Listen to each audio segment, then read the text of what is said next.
Simon & Schuster Audio presents The Concise Untold History of the United States by Oliver Stone and Peter Kuznick.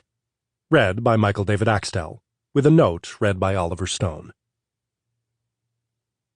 The Concise Untold History of the United States is taken directly from the 12-part television series that my co-author, historian Peter Kuznick, and I made for Showtime back in November 2012.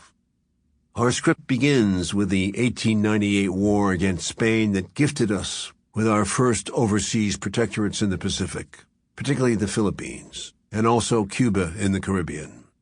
In our mind, this was a betrayal of our most precious gift to mankind, the freedom to manage one's own affairs and not to become involved in the intrigues of other countries. We were America, the city upon the hill, blessed with the protection and distance provided by two oceans. But increasingly we stumbled or deliberately ventured into a vast overseas empire of military bases on a scale unknown to any country in history. This new militarism in the 21st century of the American empire was accelerated by the 2001 attack on the U.S., and the subsequent overreaction of the Bush administration, which declared a war on terror that ultimately spread like a virus to some 60 countries.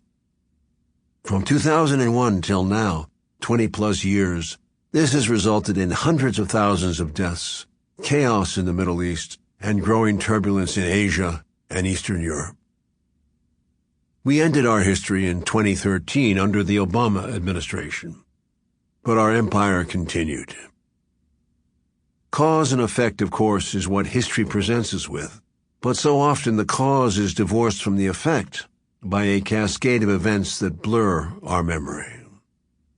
In this history, as a reminder, we point out the significant neoconservative movement that sprang out of the Reagan Revolution. In 1997, leading neocons formed the Project for the New American Century, and over the next half-dozen years proclaimed a new American empire that called for the overthrow and subjugation of at least 7 Middle Eastern and African countries that were not sufficiently subservient to U.S. economic and political interests, beginning with Iraq, including Afghanistan, Syria, Libya, and in the end, Iran.